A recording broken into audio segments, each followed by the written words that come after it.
From Homestand Sports, this is Day Games.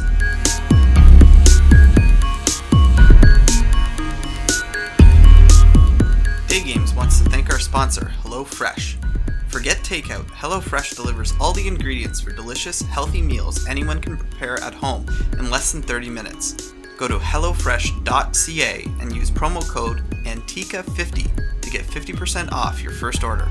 HelloFresh is on a mission to bring cooking back into our lives, with real, whole ingredients that are healthier and we can feel good about. They do all the shopping, planning, and deliver step-by-step recipes and their ingredients so we can relax and enjoy all there is to love about cooking. They plan, they shop, you cook. Go to hellofresh.ca and use ANTICA50 to get 50% off your first box. Hello and welcome to Day Games. Day Games is a podcast where we speak to people that work in and around professional baseball in an effort to better understand the daily lives of those working in the game that we all love. We'll be asking them what it takes to do their jobs day in and day out, and the different challenges that exist in working in different parts of the baseball world. My name is Mike Sonne and I'll be your host. During my day job, I work as an ergonomist, a scientist who studies how people work. In my spare time, I write about how muscle fatigue influences baseball pitchers. My goal is to talk to those who work in baseball, find out how they got into their jobs, and how they solve their everyday problems and excel in their roles. Our guest today is Josue Peley, who is the Spanish language translator for the Toronto Blue Jays. Josue, thank you very much for joining us on Day Games. It's my pleasure. I know you guys are doing good stuff for other people, so I'm just glad that I'm here with you guys. Yeah, we kind of are just trying to get people to understand everything that goes on behind the scenes. Like people love watching baseball, and the people that make it work. So you have a pretty unique job, and after reading a little bit about you, you have an even more interesting background. To start things off, what's a day in the life of the Spanish language translator look like? Well, first of all, I'm very fortunate and very lucky to do what I'm doing with the Jays here, because first of all, I'm the only one in the big leagues that is translating, but I also do a lot of stuff on the field. Like I throw batting practice, I do some video work with the replay guy. I help the guys like in the bullpen a little bit too. So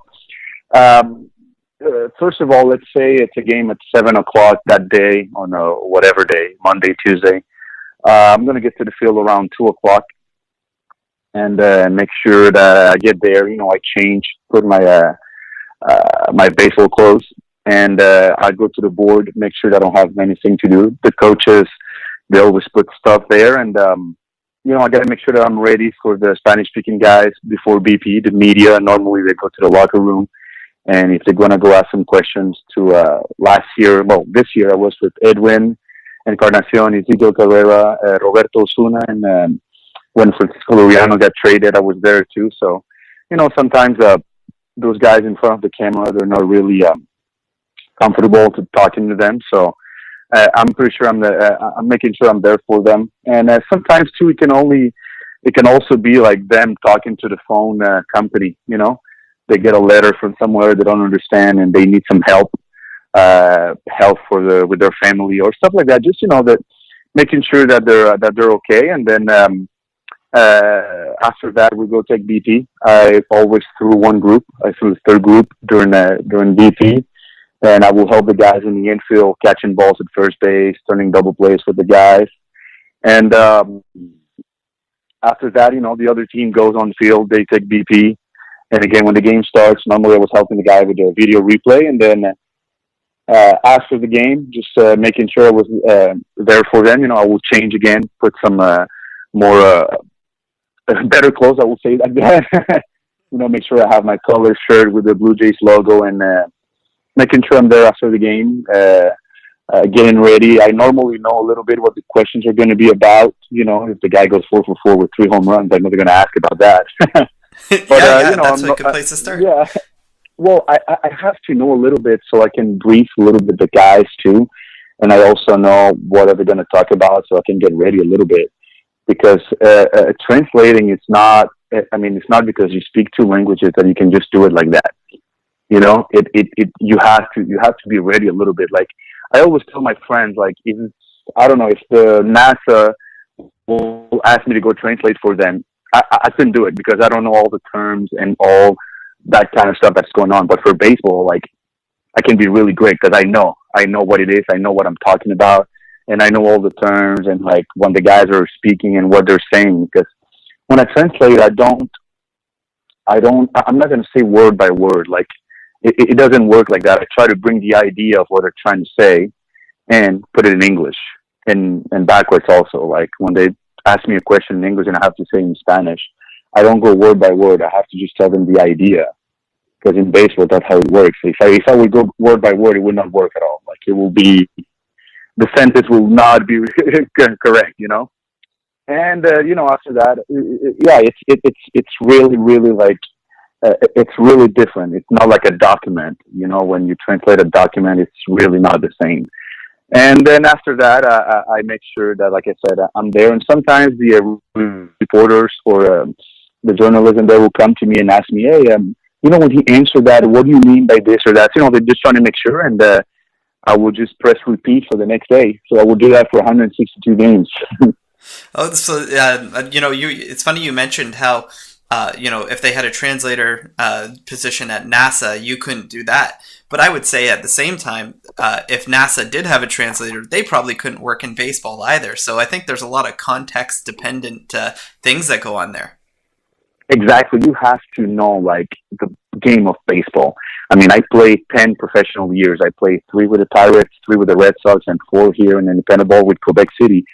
So, like, you have to understand, you have to know when a guy, for example, when the guy says, well, I was trying to move the guy from second to third, so I was trying to look for a breaking ball and trying to put the barrel behind the ball. Like, if you tell that to a regular person that is bilingual, trilingual, and they're trying to translate that, they're going to be, whoa, that doesn't make sense. Like, how am I going to, I know what the player is trying to say here. So I can easily say that in another language. I can easily say it in French and Spanish because I'm trilingual. So I can say it anyway. So like you said, if I bring a guy that has another feel of knowing and I bring him to baseball, he's going to be, whoa, you're going to have to teach me some baseball because I don't know how to say that kind of stuff, Definitely. And so Spanish is obviously a massively popular language, but there's different regions, right? Do you have any challenges when you're working with somebody, say from Mexico versus somebody from the Dominican or Venezuela? How does that change in your translating duties?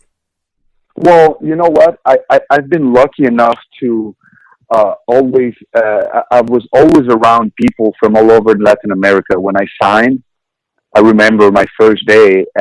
I was with my group with the catchers. I was with a guy from Puerto Rico, a guy from Cuba. I had a guy from Oklahoma, and like a guy from Dominican. Like, so I was always like around people from everywhere, so I could pick up and like all the slangs and all the different words and all that stuff that's going on with different people from around the world or around Latin America. That for like 10 years I was always with people around the world, so I know what they mean or I know what they're trying to say, even if they speak a little bit differently. I always trying to get that stuff. Like like when you have a guy from, let's say, from Australia and you have a guy from California, I mean, you're gonna understand pretty much like 95% of what they're saying. But then sometimes when they say something different, you're like, whoa, what do you mean by that? And then they're going to explain to you what they mean, and then you'll never forget that after. So for me, every time that I hear something different, I'm going to be like, whoa, what are you trying by that? What do you mean? And then they're going to explain to me, and after that, it's in my brain already. I'm just trying to imagine what your business card with the Blue Jays would look like, because you'd have Spanish language translator, batting practice thrower, infield, catching depth. It seems like the Blue Jays have kind of really got somebody here that can really help the team in so many different ways. Now, one thing about being in Canada is obviously we have 2 official languages. Do you ever have to answer questions in French? Maybe it's with the French media trying to converse with an English player. Is that something that you would do as well? You know what? It happened once It happened in Cleveland, Game 2 of the playoff. RDS, which is the sports channel here in Quebec. And I remember the guy came to me and he goes, "All right, how are we going to do this?" So he asked the question in English. Um, I translated into Spanish to Edwin. Edwin answered in Spanish, and I translated in French. So that was something that it actually it was nice. You know what? Like I didn't have any difficulties to do it because I can, and it happened this year. Like I always talk to Russell Martin in French in the locker room, and then I could go from French, and then like Ezekiel would talk to me, and I would go in Spanish, and then like Pilar would be like, "What the fuck you guys are saying?" And I'm like, "Whoa, sorry," and then I will go to English right away. So like it's not a problem anymore. Like I can do it like really fast. It's just that it was fun. It was fun to do it. I was like, wow, this is amazing. Like when the Blue Jays hired me, like they didn't think of the French at that time. But listen, if it's there, why not? And I'm really glad when they were doing like all this hiring, like they were trying to find a translator. The Blue Jays wanted someone that knew baseball that could actually do something on the field. And well, it's just chance that I was a catcher before too, so I can actually do way more. And they're really happy with it. I'm gonna just go out here and say this, and I know you're gonna be modest and try to not agree with me, but I'm gonna say the number of people in the world that can turn on a 100-mile-an-hour fastball and hit a home run is probably there's more of those people than there are people who can speak 3 languages, understand baseball to the extent that you understand it. Then be able to do all these on-field things as well. So I think you've got a pretty unique skill set that may just never. It may not exist with anybody else in the world. So that's really cool to hear how you've tied these 3 languages, all your experience. It's like you built this unique experience, and now you found like the perfect job for it. So that's awesome. Well, you know what? It's great, I'm not happy yet. Like I know it's gonna sound like it's a little modest or a little like, but I'm not. I want more. Like I'm trying to. I'm now that I list this, and it's a brand new job. Like when I have the job, I remember my boss told me, "You're gonna have to create the job. Like we don't have a routine. We don't have like it's a first time, so you're gonna have to create your own routine, create your own like day by day, and do this and do that." And listen, it wasn't easy at the beginning because like I didn't know sometimes what to do or whatever. So I started like working out every day, like during the first 3 innings of the game. So I like from the other side, like I never been in this shape before. Like I'm in the best shape I ever been in my life. Even when I was a baseball player, I wasn't like in this much shape like I am right now. And in order to like to put all this together and just like next year, like I'm gonna try and have more. Like, can I maybe ask to go to the scouting school, or maybe like just to get more and more because now that you're there, like now that you're in the big leagues every day, I mean, you learn so much. Like you have no idea. Like I've learned so much this year of everything, every single side of baseball, like how the guys prepared, how the guys, when we have to travel, what we have to eat, how the guys look at video, how they could hit a fastball, why is this guy throwing this, why are we not doing that? Like, it's just crazy how much you can learn. And if you just put the work into it and like, if you just put some time, listen, it's unbelievable how much you can learn and just bring to the next level. And is that what you expected when you were offered this position? And maybe just tell some of the listeners like how you got offered this job, how you kind of viewed the job at first, and what do you think this job will look like in 3 to 5 years? To be honest, the MLB they told all the teams that they needed a Spanish translator for the Spanish speaking players. The Players Association, like they've been working on it, like all the Japanese players that they were coming, they were like always bringing their translator. And then MLB was like, well, there's a lot of Latin players in the big leagues. Why don't they have one? Like to make them feel a little bit better. So last year that ruling was applied, and they were like, all right, every team was looking for one. And the guy was in charge of that, Andrew Tinish. He when that job came available, he's like, all right, we just don't want a guy that's just going to translate for them and do nothing, like just be there for like 5 minutes during the day. Let's try to get someone that can actually help the team in other ways. So they really wanted a guy that could throw BP and that can do stuff on the field, you know. So he played here with Quebec City with the Capitals in the first year of the Capitals in 1999. So he played with Michel Laplante, which is the president of the team now. And he called him and was like, hey, listen, man, I've heard about this guy, Josue. He's one of your players because I went to Cuba in the past 3 years to try to bring players to play here in Canada. I went with Michel, so I went translate over there with Michel because he knew I spoke Spanish. So I was going there every year with him. And then he's like, yeah, you know, I'm my catcher. He speaks Spanish and he knows baseball. Right? And he's like, you think he will be interested? And so I needed to retire. If I had the job, I needed to stop playing. So Andrew was like, well, can I call him? So he called me, and then, you know, I went through all the process, all the interviews, and I wasn't the only one. There were other guys, and I probably was the youngest one. You know, I'm only 28 years old. So I went through all the process, all the interviews with everybody, with the president, the GM, all this. I threw BP twice, and, you know, when I had the job, then he asked me, well, you got the job, so you're going to have to retire, and you're starting in 2 weeks. So to be honest, I wasn't expecting anything because I didn't know. Like, I had no clue. Like, all right, what am I getting into it, you know?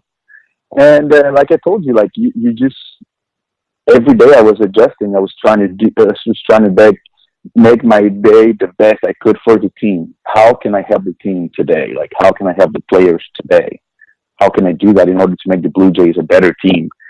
And to answer the second question, 3 to 5 years, I don't know. I don't know what to expect. I don't know what the team's going to want from me. I don't know if they're going to give me more opportunities or more responsibilities.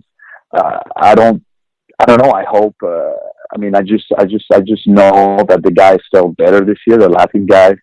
I know that the media was happy because they could talk to every guy every day. Like, you know, Edwin Encarnacion is like, he was the biggest star in Toronto this year, and then everybody could talk to him anytime because I was there for him. So I think it's a good thing, not only for the Blue Jays, but for the whole MLB and for the fans that want to get close to the Latin players that didn't have the chance before.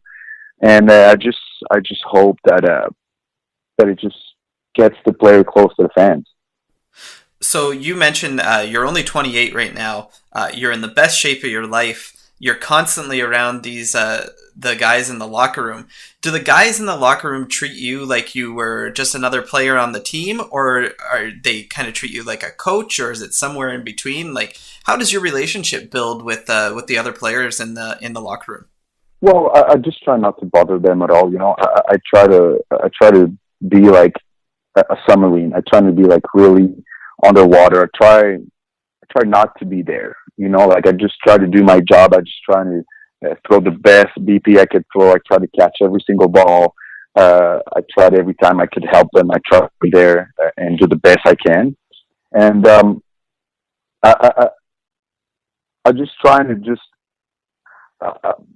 I will say, like, sometimes they would treat me like just as a friend, not even like as a player or as a coach. Sometimes they would treat me as a friend. Sometimes they would just treat me as if I was like another guy in the locker room, and then some other times it was just, like I said, like a coach or just a guy from the staff. Like those guys are there to just, like I said, take care of their business and just prepare for the game. So any help they can get from anyone, their hitting coach, the manager, the pitching coach, their trainers, they're gonna get it. You know, like every time they needed me, I was there for them, and then that's how it works. Because at the end of the day, you're just trying to win ball games. You know, you don't try to make your staff happy or unhappy. Or at the end of the day, what's really important is to win ball games. That's you're trying to win the last ball game. You're trying to win the World Series. So for me, it was just all about how can I make this team better today.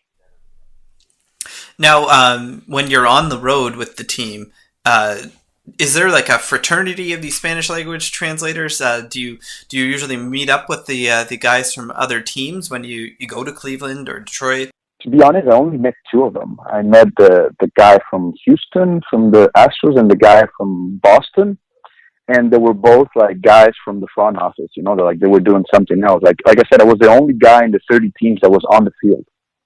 I was the only guy with a uniform like this that was doing like on-field stuff. The other guys were always uh, front office guys doing, I don't know, one of them was the girl that was doing like some kind of a video, or I'm not sure. Like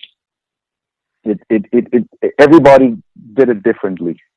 Every team did So it it's not, differently. yeah, like everybody has some sort of, they're the Spanish language translator, but then they have some other role as well. Exactly. They were having another role already. Like a lot of the teams that they picked somebody already from the organization. You know, one of the guy was already doing like some scouting, and he was already, so he's like doing some video work upstairs while the game's going on, and he was going down before after the game. Like every team did it differently. Interesting, interesting. Now, was there anything that came up during the season where you had to help with some translation that you would have never thought you'd be in that situation? Maybe it was something that was very unbaseball related. Anything like that occurred? Well, yeah, it happens sometimes where I have to do like some office work, or one of our scouts, or like the GM, or some guy in the front office needed to send something to Dominican for the coaches over there, or like just some ruling.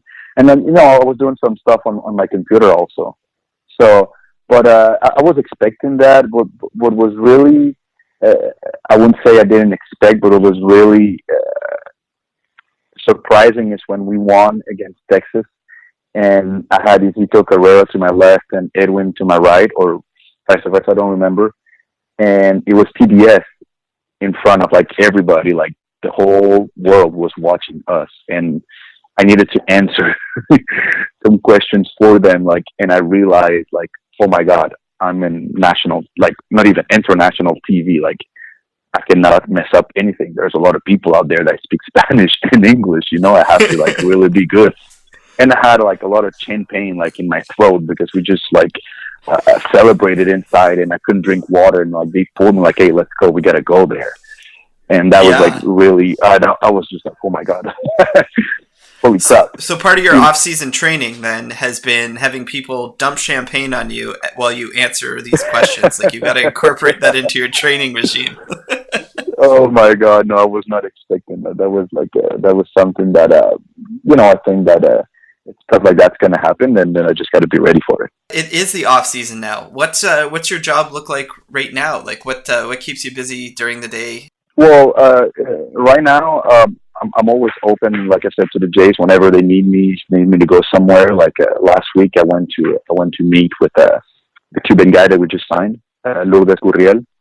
I went with the team to Miami to meet him and then translate for assistant GM and for his dad. Every time the Blue Jays need me to go somewhere, I will go. But if not, I work here in Quebec with a high school team.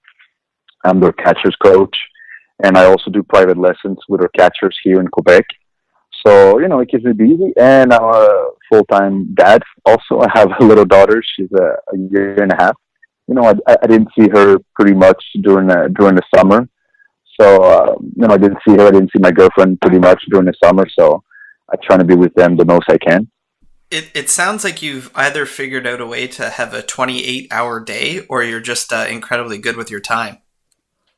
Well, you know what? I have to. if I wanna keep a healthy, family. Like I said, family is the most important thing in the world, and I'm just glad that I hope I can keep this for a long time. So can my daughter see all this? She every time she came, she took pictures with some of the players. Whenever she's going to be maybe 10, she's going to realize what she actually lived. She already took the plane like 20 times. She's only a year and a half old. And it's really hard sometimes during the summer. Like, people don't understand. Like, yeah, this is like a dream job, whatever. But it's hard to be away from your family sometimes. mostly when you have, like I said, a daughter. She's only a year and a half old, and then you know how they grow really fast when they're that age. So I try to spend a lot of time with them during the winter. Now, do you ever have the itch to play again, or look for some form of baseball to play? Listen, you know what? When I had the job, I told myself, you know what? It's over. Like I made peace with myself. I just said, you know what? This is it. This is my future now. And to be honest, yeah, like sometimes you miss it. Of course, like I've been playing baseball since I'm 4. Like it's your nature to miss it. But you know what? I thought I was gonna miss it more. But I'm fortunate enough to be on a baseball field every day, like on a big league field every day, like just to throw some balls. I had a chance to hit some BP during the season, and it's I don't miss being hurt, getting up every day. Like when you play, like your knee, your wrist, your elbow, your shoulder was hurting every day. Like I don't miss that part at all. Like I'm really happy to get up in the morning and be like, oh my God, I can feel my whole body and it's great. This whole interview, Josue, it was just an elaborate scouting plan for the producer, Nick, and I to see if we could get you on our slow pitch team this year. So, I mean, you come down to Hamilton. It's only 45 minutes away from Toronto. I'm sure you still got all that power. You're more than welcome to join us. Oh Maybe my not God. The same level that you're used to. Oh my God! Well, I wish I could. Well, Josue, thank you so much for being on the Day Games podcast. I've learned like a lot about your work. I can't wait to watch next season so that we can see you out there. Go to games. We'll see you throwing BP. You might actually be selling concessions and maybe making a trade, running the jumbotron by that time. You've got so many of these additional responsibilities. It's pretty impressive. Thank you so much for sharing some of that with us. Hey, it's my pleasure, and anytime, you guys are real good.